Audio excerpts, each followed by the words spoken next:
전국에 계신 싱글 가족 여러분 안녕하십니까? 해외에 계신 싱글 가족 여러분 안녕하십니까? 강신파 결정은 에디정입니다. 4월 29일 오늘이 목요일입니다. 목요일의 소식을 이렇게 전해드립니다. 이제 내일이면 4월 말일이 되는군요. 이제 내일 모레면 5월 1일 이제 초여름이 우리와 함께 가고 있다는 것을 실감하게 되는군요.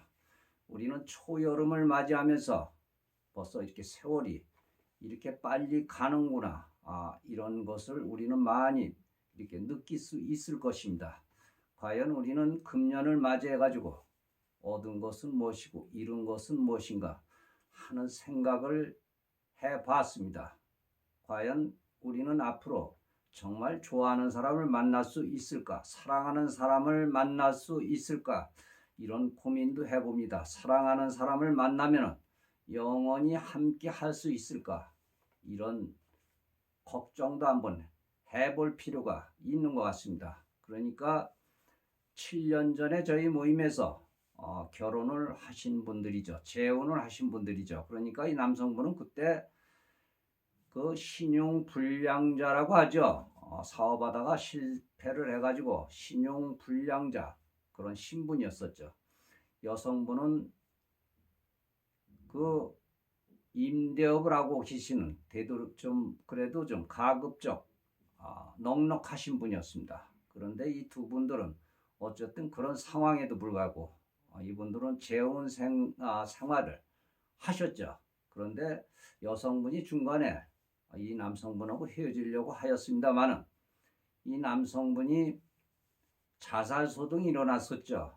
그러다 보니까 그냥 여성분이 마음이 약해지고 이래서 다시 재혼 생활을 하였던 거로 알고 있습니다. 그런데 이 남성분이 사업 수단이 좀 있었던 것 같습니다. 그러니까 무슨 군뱅이 무슨 그거로 당뇨병 치료약을 개발을 하였던 것 같습니다. 그래서 제약회사에 납품을 하였던 거로 알고 있는데 이 사업이 아주 대박을 친 것 같습니다.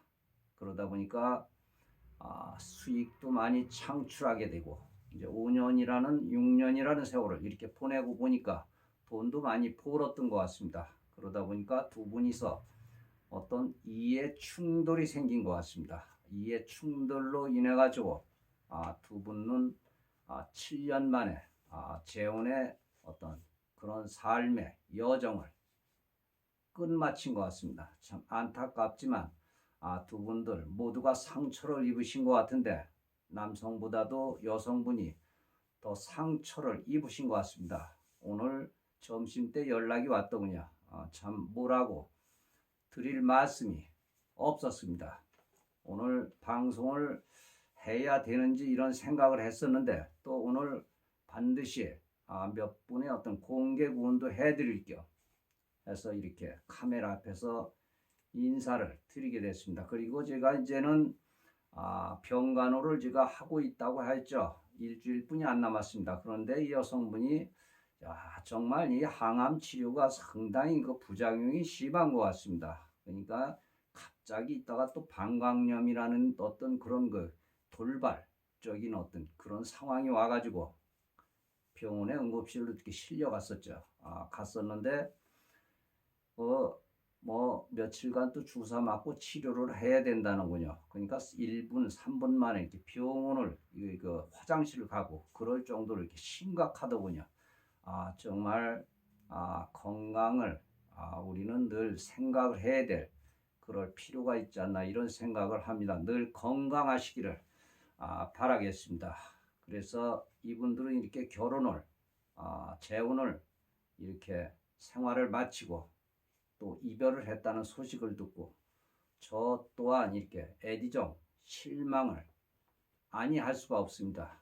우리는 재혼을 하더라도 우리는 영원히 행복을 나눌 수 있을 것인가 하는 생각을 또 해볼 필요가 있습니다. 재혼 정말 해야 되는가? 그냥 친구로 지내야 될 것인가? 이런 생각도 좀 궁금해 해가면서 사랑하지 않으면 재혼을 할 필요가 없다는 것을 다시 한번 느꼈습니다. 사랑이 식은 건지 말이죠. 잘 모르겠습니다만은 어쨌든 조건에 의한 이런 순수성이 결여된 그런 사랑이 아닌가 이런 생각을 해봅니다. 일단 공개 구원을 해드리겠습니다. 이번에는 딱 세 분인가 지금 네 분 정도 되는 것 같습니다. 그러니까 여성분입니다. 대구에 사시는 분이십니다. 이분은 어제 저녁 때 저하고 통화를 하신 분입니다. 58세이십니다. 이분은 친구로부터 이렇게 사귀고 싶어 하십니다. 이분은 지금 자녀가 이렇게 다 자라다 보니까 차별을 하였는데 내 인생이 무언가 이런 생각을 했다고 합니다. 그러다 보니까 이제 친구 정도는 있어야 되지 않을까. 그리고 이제 자녀들이 이제 완전히 독립하고 나면은 재혼을 해야 되지 않나 이런 생각을 했다고 합니다. 그래서 연락이 왔습니다. 물론 오늘 방송하는 김에 이분의 이렇게 공개 구원까지 이렇게 제가 이렇게 말씀을 드리는 것입니다. 그리고 여성 61세 이분 반포에 사시는 분이십니다. 이분 역시 자영업을 하고 계시는데 정말로 외로워하십니다. 그리고 빨리 누군가를 만나고 싶어 합니다. 그런데 연하의 남자가 좋다고 하는군요. 근데 요즘은 말이죠. 전부 다 연하를 찾으시는군요.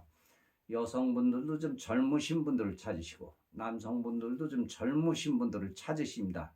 그러니까 연령대의 균형 감각이 너무 안 맞습니다. 참 저 역시 어떻게 해야 될지 모를 것 같습니다. 그리고 남성분 64세 되시는 분이십니다. 이분은 강동구에 사시는 분이신데 이분은 경제, 또 지성, 인격 모두 갖추신 분이십니다.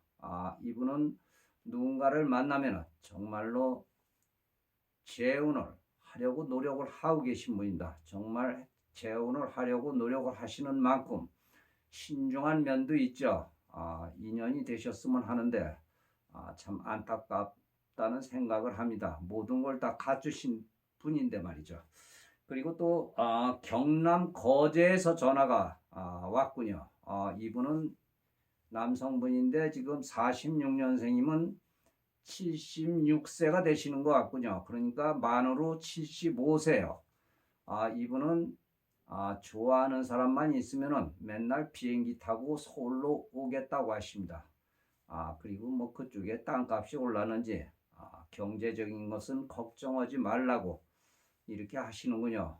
여성분이 70 전후로 아니면 같은 나이도 좋은데 만나고 싶어 하시는데 글쎄 거리가 이렇게 접근성이 좀 떨어지는 것 같습니다. 좀 좋은 사람들을 이렇게 만나셨으면 합니다. 이렇게 연령대가 있으신 분들은 제가 좀 신경을 좀 쓰고 싶은 것 같습니다. 그런데 그렇게 되지가 않는 것 같습니다. 참 제가 늘 생각하는 거지만 이성이라는 것은 물질적인 존재가 우선 앞서기도 하죠. 그리고 물질은 바로 이성이라는 것이죠. 이런 우리는 논리적 악순환에 빠지는 이런 가오를 범하게 되는 그런 우리는 현실에 지금 놓여 있습니다. 우리는 이런 현실에서 벗어나야 될 텐데 말이죠. 그리고 이런 환상에서 벗어나야 될 것 같습니다. 물론 재혼한다고 그래가지고 모든 경제적인 그런 조건이 다 해결되는 것은 아니죠. 내가 능력을 갖추고 또 내가 모든 것을 갖춰야만이 상대방도 그런 사람을 만날 수 있는 확률이 더 높다는 얘기죠. 늘 드리는 말씀이지만 현실에서 우리는 늘 이상을 꿈꾸고 있죠.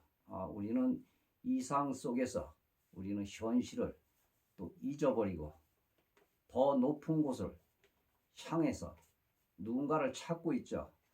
이것이 방황의 연속이라는 것이죠. 참 안타깝다는 이런 말씀을 드리고 싶습니다. 우리 회원님들 힘을 내시고 그리고 우리는 현실을 직시해야 될 것 같습니다. 강신파 결정은 에디정입니다. 여러분 대단히 고맙습니다.